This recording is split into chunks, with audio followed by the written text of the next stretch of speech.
എല്ലാവർക്കും നമസ്കാരം. ഞാൻ ഡോക്ടർ സീത. ഈ ഡെയിലി ഹണ്ട് എന്ന് പറഞ്ഞ് മലയാളത്തിൽ ഒരുപാട് ന്യൂസ് അപ്പോൾ എല്ലാവരിലേക്കും എത്തിക്കുന്ന ആ ഒരു ആപ്പ് മിക്കവരുടെ കയ്യിലും ഉണ്ടാവും എന്ന് തന്നെയാണ് ഞാൻ കരുതുന്നത്.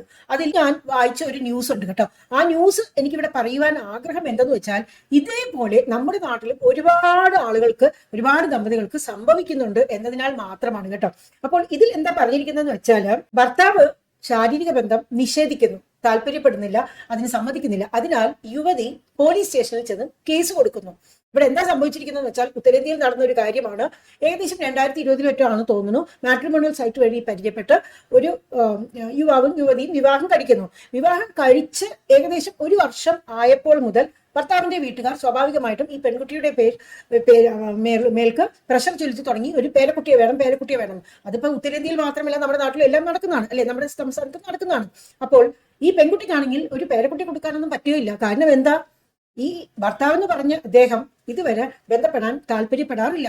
അപ്പോൾ ഒന്ന് ബന്ധപ്പെടാൻ നമ്മൾ ഭാര്യയും ഭർത്താവുമല്ലേ എന്ന് പറഞ്ഞ് ആളടുത്ത് ചെല്ലുമ്പോൾ ആൾക്ക് അതിന് തീരെ താല്പര്യമില്ല. ആളാണെങ്കിൽ രാത്രിയാണെങ്കിൽ മേക്കപ്പ് ഒക്കെ ഇട്ട് സ്ത്രീകളെ പോലെ വേഷമൊക്കെ ധരിക്കാനാണ് താല്പര്യം എന്നാണ് പറയുന്നത് കേട്ടോ. അപ്പോൾ അതാണോ ഇനി വേറെ വല്ലതും ഉണ്ടോ എന്ന് നമുക്കറിയില്ല. എന്തായാലും ഹസ്ബൻഡിന് ഈ രീതിയിലുള്ള ഒരു ബന്ധത്തിന്, ശാരീരിക ബന്ധത്തിന് ഒട്ടും താല്പര്യമില്ല. അപ്പൊ കുട്ടികൾ വേണം എന്ന് വീട്ടുകാർ പ്രഷറൈസ് ചെയ്ത് തുടങ്ങിയപ്പോൾ ഭർത്താവ് ഇവളോട് പറഞ്ഞു, നമുക്ക് IVF ചെയ്യാം. IVF ചെയ്ത് കഴിഞ്ഞാൽ, അതായത് നമ്മൾ ടെസ്റ്റ് ട്യൂബ് ബേബി അങ്ങനത്തെ കാര്യങ്ങളൊക്കെ ചെയ്ത് കഴിഞ്ഞാൽ കുട്ടികൾ ഉണ്ടാവുമല്ലോ, അപ്പൊ അത് മതിയെന്ന്. അപ്പോൾ അത് ഈ ഭാര്യ നിരസിച്ചു. ഭാര്യയ്ക്ക് സമ്മതമല്ലായിരുന്നു. കാരണം ഭർത്താവിന്റെ കൂടെ ഒരു ഭർത്താവിന്റെ രീതിയിൽ ജീവിക്കാതെ, ഒരു ഭാര്യ ഭർത്താവ് ബന്ധം പോലും ഇല്ലാതെ ചുമ്മാ ഒരു IVF-ന് പോകേണ്ട എന്താണ് ആവശ്യം? IVF-ന് പോകുമ്പോൾ ഈ ഇഞ്ചക്ഷൻസും മറ്റു കാര്യങ്ങളൊക്കെ ഭാര്യയ്ക്കാണ് കിട്ടേണ്ടതല്ലേ. അപ്പോൾ ഭർത്താവിന്റെ ആ ഒരു തീരുമാനത്തിനോട് യോജിക്കാൻ ഭാര്യയ്ക്ക് താല്പര്യമില്ലായിരുന്നു. അത് കാരണം ഈ ഭർത്താവ് ഇവളെ ക്രൂരമായി മർദ്ദിച്ചു, കഴുത്തിനൊക്കെ കയറി പിടിച്ചു. അങ്ങനെയൊക്കെയാണ്. അങ്ങനെ ഒടുവിൽ 2021 മാർച്ചിലോ ഏപ്രിലോ അവിടെ വീട്ടിലേക്ക് കൊണ്ടുചെന്നാക്കി. അപ്പോൾ മിക്ക സ്ഥലങ്ങളിലും നമ്മുടെ പെൺകുട്ടികൾ ഇങ്ങനെ കല്യാണം കഴിഞ്ഞ് സ്വന്തം വീട്ടിൽ വന്ന് നിൽക്കുകയാണ്, ഭർത്താവ് ഉപേക്ഷിച്ചു എന്ന് പറയുമ്പോൾ വീട്ടുകാർക്ക് കുറച്ചിലാണ്. പ്രത്യേകിച്ചും വീട്ടിൽ വേറെ കുട്ടികളൊക്കെ ഉണ്ട് കല്യാണത്തിന്, ആൺകുട്ടിയായാലും പെൺകുട്ടിയായാലും എന്ന്. പ്രത്യേകിച്ച് ഉത്തരേന്ത്യയിലൊക്കെ, ഉൾഗ്രാമങ്ങളിലൊക്കെ വലിയ ബുദ്ധിമുട്ടുകൾ തന്നെ ആയിരിക്കാം. ഇവിടെ തന്നെ പ്രശ്നമാണെങ്കിൽ പിന്നെ അവിടുത്തെ കാര്യം പറയുകയേ വേണ്ട. അപ്പോൾ എങ്ങനെയെങ്കിലും ഇവിടെ തിരിച്ചെടുക്കണമെന്ന് ഭാര്യയുടെ വീട്ടുകാർ ഭർത്താവിന്റെ വീട്ടുകാരോട് ആവശ്യപ്പെട്ടിട്ടുണ്ടാവുമായിരിക്കും. അപ്പോൾ ഈ ഭർത്താവിന്റെ വീട്ടുകാർ എന്താ പറഞ്ഞതെന്ന് വെച്ചാൽ, ഏകദേശം ഒരു 25 ലക്ഷം സ്ത്രീധനം തന്നാൽ മാത്രമേ ഇവളെ തിരിച്ചെടുക്കൂ എന്നാണ് പറഞ്ഞത്. അപ്പോൾ കുറ്റം ഭർത്താവിനാണ് എന്നുള്ളത് അപ്പോഴാണ് ഇങ്ങനെയൊക്കെ പ്രശ്നങ്ങൾ ഉണ്ട്. ഭർത്താവ് ഇങ്ങനെ ബന്ധപ്പെടാനൊന്നും സമ്മതിക്കുന്നില്ല, അത് നിഷേധിക്കുന്നു എന്ന് പറഞ്ഞ് ഈ യുവതി പോലീസ് സ്റ്റേഷനിൽ പോയി പരാതിപ്പെട്ടത്. മനസ്സിലായില്ലേ? അപ്പോൾ ഇത് ഒരു ഒറ്റപ്പെട്ട സംഭവമല്ല. നമ്മുടെ നാട്ടിലൊക്കെ പോലീസ് സ്റ്റേഷനിലൊന്നും പോയി എത്ര പേര് പരാതിപ്പെടുന്നു എന്ന് എനിക്കറിയില്ല. എന്നാൽ ഒരുപാട് ദമ്പതികളുടെ ഇടയിൽ ഈ പ്രശ്നങ്ങൾ ഉണ്ട് എന്നുള്ളതാണ് സത്യം. ഒന്നുകിൽ ഇങ്ങനെ ആണുങ്ങൾക്ക് എന്തെങ്കിലും ഒരു തരത്തിലുള്ള ആ ഒരു ഉദാഹരണത്തിനുള്ള എന്തെങ്കിലുമൊക്കെ പ്രശ്നം, അതല്ല എന്നുണ്ടെങ്കിൽ അവർ വീഡിയോസ് എന്തെങ്കിലും അഡിക്ഷൻ, അതല്ല എന്നുണ്ടെങ്കിൽ അവർക്ക് സ്വവർഗരതി, അങ്ങനെ ആ രീതിയിലുള്ള എന്തെങ്കിലും ആയിരിക്കും. അതല്ലെങ്കിൽ അവർക്ക് വേറെ എന്തെങ്കിലും പ്രശ്നങ്ങൾ, തീരെ താല്പര്യമില്ല, ബന്ധപ്പെടാനേ താല്പര്യമില്ല, ആ രീതിയിലുള്ള തീരെ അതിനുള്ള ആ ഒരു ചെറിയ എർജ് പോലും ഇല്ലാതെ ഹോർമോൺസിന്റെ എന്തെങ്കിലും പ്രശ്നങ്ങൾ കൊണ്ടായിരിക്കാം.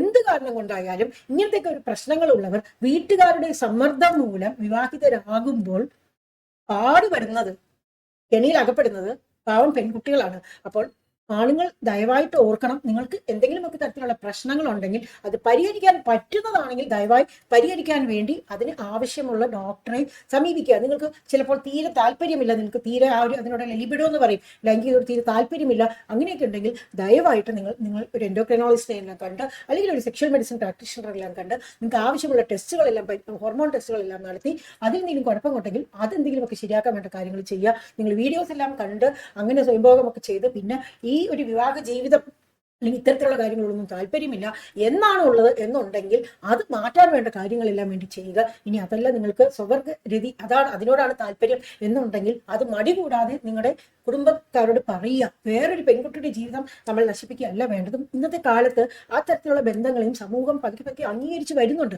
വിദേശ രാജ്യങ്ങളിലൊക്കെ അത് സർവ്വസാധാരണമാണ്, അത് നോർമലാണ്. എന്നാൽ നമ്മുടെ നാട്ടിൽ അത് അത്രയ്ക്ക് വിപുലമായിട്ടല്ലെങ്കിലും ഇപ്പോൾ ഒരുപാട് ആൾക്കാർ അത് അംഗീകരിച്ച് വരുന്നുണ്ട് അല്ലെ. നമുക്ക് തന്നെ അറിയാവുന്ന ഒരു കാര്യമാണ്. അങ്ങനെയൊക്കെ ആണെങ്കിൽ അങ്ങനെ ചെയ്യുക. ഇനി വേറെ വല്ലവരോടൊക്കെ പ്രണയമുണ്ട്, അല്ലെങ്കിൽ അങ്ങനെയാണ് ഇങ്ങനെയാണ് എന്നൊക്കെ ഉണ്ടെങ്കിൽ, അത് കാരണം നമ്മൾക്ക് നമ്മുടെ ഭാര്യയോട് കൂറ് പുലർത്താൻ പറ്റുന്നില്ല എന്നുണ്ടെങ്കിൽ അക്കാര്യവും അത് ഏതെങ്കിലും രീതിയിൽ ഒന്നും പരിഹരിക്കാൻ നോക്കുക, അല്ലെങ്കിൽ വിവാഹത്തിൽ നിന്നും പിന്മാറുക. ഇനി അതല്ല, ഇപ്പോൾ ഈ ഒരു കഥയിൽ പറഞ്ഞതുപോലെ ഈ ഒരു സ്ത്രീകളെ പോലെ ഡ്രസ്സ് ചെയ്യാനും അതേപോലെ ആ രീതിയിലാണ് താല്പര്യം എന്നൊക്കെ ഉണ്ടെങ്കിൽ അതും പറയുക.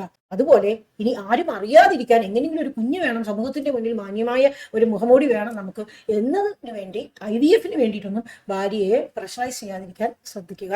അപ്പോൾ മാതാപിതാക്കളും വളരെ ശ്രദ്ധിക്കണം. ഇങ്ങനെ തങ്ങളുടെ ആൺകുട്ടികൾ വിവാഹം വേണ്ട എന്ന് പറയുകയാണെങ്കിൽ അതിന്റെ കാര്യകാരണങ്ങൾ സ്നേഹപൂർവ്വം ചോദിച്ചറിയാൻ. അതല്ലാതെ എന്താണ് നിനക്ക് വിവാഹം കഴിച്ചാൽ, എന്താ നിനക്ക് കഴിച്ചാൽ, എല്ലാവരും ചെയ്യുന്ന പോലെ നിനക്ക് ചെയ്താൽ എന്താ പ്രശ്നം, നിനക്ക് എന്തെങ്കിലുമൊക്കെ ബുദ്ധിമുട്ടുണ്ടെങ്കിൽ അത് കല്യാണം കഴിഞ്ഞോടെ അങ്ങ് മാറും എന്ന് പറയാതിരിക്കാനും, അതേപോലെ ആത്മഹത്യാ ഭീഷണിയും അതല്ലെങ്കിൽ നിന്റെ സ്വത്തിൽ നിന്നൊക്കെ നിന്റെ പേരൊക്കെ വെട്ടിക്കളയുന്ന ഇതും, അല്ലെങ്കിൽ നീ എന്റെ മകനല്ല അങ്ങനെ ഇങ്ങനെയൊക്കെ പറയാതെ സ്നേഹത്തോടെ കരുണയോടെ അവരോട് കാര്യങ്ങൾ ചോദിച്ച് മനസ്സിലാക്കാൻ ശ്രമിക്കണം. ഇനി മാതാപിതാക്കളോട് പറയാൻ പറ്റിയിട്ടില്ലെങ്കിൽ സുഹൃത്തുക്കളോട് വഴിയോ അല്ലെങ്കിൽ വേറെ ഈ അമ്മാവന്മാരോ അല്ലെങ്കിൽ വേറെ അവർക്ക് അടുത്ത ബന്ധമുള്ള ആരെങ്കിലും വഴിയോ ഏതെങ്കിലും രീതിയിൽ കാര്യങ്ങൾ മനസ്സിലാക്കിക്കാൻ ശ്രമിക്കണം. കാര്യങ്ങൾ മനസ്സിലായി തിരുത്താൻ പറ്റുന്നതാണെങ്കിൽ തിരുത്താൻ പറ്റുന്നതല്ല ചില കാര്യങ്ങളൊക്കെ നമുക്ക് അങ്ങനെ തന്നെ കൊണ്ടുപോകാൻ പറ്റുള്ളൂ. ഉദാഹരണം ഗേ ടൈപ്പ് ഓഫ് ആ ഒരു മെന്റാലിറ്റി ഒക്കെ ഉണ്ടെങ്കിൽ നമുക്കത് മാറ്റാനൊന്നും പറ്റില്ല അല്ലേ. അപ്പോൾ അങ്ങനെയാണെങ്കിൽ അവരെ ആ വഴിക്ക് വിടുക. അതല്ല നമുക്ക് മാറ്റാൻ പറ്റുന്ന കാര്യങ്ങളാണെങ്കിൽ മാറ്റി കഴിഞ്ഞ ശേഷം മാത്രം വിവാഹം കഴിക്കുക.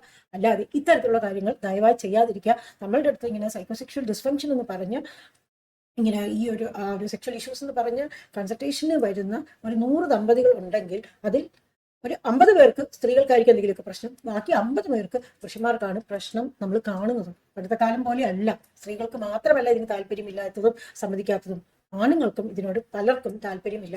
അതിന് കാരണം പലതാണ് പലരും പറയുന്നത് എന്നുണ്ടെങ്കിലും അടിസ്ഥാനപരമായിട്ട് ബേസിക്കായിട്ടുള്ള കാരണം കണ്ടുപിടിക്കാൻ പലപ്പോഴും പലരും മെനക്കെടുന്നില്ല എന്നുള്ളതാണ് സത്യം. പലരും ഡോക്ടർമാരടുത്ത് പോകാൻ പോലും കൂട്ടാക്കുന്നില്ല എന്നുള്ളതുമാണ് സത്യം. അപ്പൊ ദയവായി നമ്മുടെ ആ ഒരു ഇമേജ് പുറമെ പ്രശ്നം വരാതിരിക്കാൻ അല്ലെങ്കിൽ നമ്മുടെ കുടുംബക്കാർക്ക് പ്രശ്നം വരാതിരിക്കാൻ വേണ്ടി ഒരു പെൺകൊച്ചിന്റെ ജീവിതം തുലയ്ക്കാതിരിക്കാൻ വേണ്ടി ശ്രദ്ധിക്കുക. ഇനി ഇങ്ങനെയൊക്കെ പ്രശ്നങ്ങളൊക്കെ ഉണ്ട് എന്ന് ഒരു പെൺകുട്ടി തിരിച്ചറിഞ്ഞു കഴിഞ്ഞാൽ, തന്റെ ഭർത്താവിന് ഇങ്ങനെയൊക്കെ പ്രശ്നങ്ങളുണ്ട് എന്ന് തിരിച്ചറിഞ്ഞു കഴിഞ്ഞാൽ നമ്മൾ ആ ഒരു മനുഷ്യൻ വേറെ കാര്യത്തിലൊന്നും വലിയ കുഴപ്പമില്ല, ഈ ഒരു കാര്യത്തിൽ മാത്രമാണ് പ്രശ്നം, വേറെ കാര്യത്തിലൊന്നും കുഴപ്പമില്ല എന്നുണ്ടെങ്കിൽ നാടുനീളെ എല്ലാവരോടും പറഞ്ഞുകൊണ്ടിരിക്കാണ്ട് നേരെ ഡോക്ടറെ കാണിക്കാൻ വേണ്ടി ശ്രദ്ധിക്കുക. ഡോക്ടറെ അടുത്ത് വന്ന് കാര്യങ്ങൾ മനസ്സിലാക്കിയിട്ട് നമുക്ക് ശരിയാക്കി എടുക്കാൻ പറ്റുന്ന കാര്യങ്ങളാണെങ്കിൽ ഹസ്ബൻഡിനെ സപ്പോർട്ട് ചെയ്ത് എങ്ങനെയെങ്കിലും ശരിയാക്കി എടുക്കാൻ വേണ്ടി ശ്രമിക്കുക.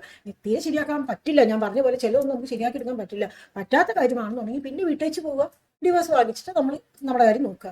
പക്ഷെ ആദ്യം തന്നെ ഇങ്ങനെ എന്തെങ്കിലും ഒരു പ്രശ്നമുണ്ട്, ബന്ധപ്പെടാൻ ഭർത്താവിന് പറ്റുന്നില്ല എന്ന ഒരു കാരണം കൊണ്ട് മാത്രം നാടുനീളെ വിളിച്ചു പറഞ്ഞ് അത് ബന്ധം ഒഴിയാതിരിക്കാൻ വേണ്ടി ശ്രദ്ധിച്ചാൽ നല്ലതെന്നാണ് എൻ്റെ അഭിപ്രായം. കാരണം ഒരു ബന്ധം ഒഴിഞ്ഞു കഴിഞ്ഞാൽ പിന്നീട് നമുക്ക് രണ്ടാമതൊരു ബന്ധം കിട്ടുമ്പോൾ ആദ്യം ഇങ്ങനെ തന്നെ ആവും നമുക്ക് ഉറപ്പറിയാനൊന്നും പറ്റില്ല, ഇങ്ങനെ തന്നെ അല്ലാന്ന് നമുക്ക് ഉറപ്പറിയാൻ പറ്റില്ല. കാരണം ഇന്നത്തെ കാലത്ത് ഒരുപാട് പേർക്ക് പ്രശ്നങ്ങളുണ്ട്, മനസ്സിലായില്ലേ. അപ്പോൾ നമുക്ക് ബാക്കി കാര്യങ്ങളിലെല്ലാം പ്രശ്നമൊന്നും ഇല്ല, വലിയ കുഴപ്പമൊന്നും ഇല്ല, തെറ്റില്ല എന്നുണ്ടെങ്കിൽ നമ്മൾ നമ്മുടെ സപ്പോർട്ട് കൊടുത്ത് ആളെ അതിൽ നിന്നും ശരിയാക്കാൻ വേണ്ടിയും ശ്രമിക്കുക. ഓക്കെ, ഇതാണ് എനിക്ക് ഇന്ന് പറയാനുള്ള മെസ്സേജ്.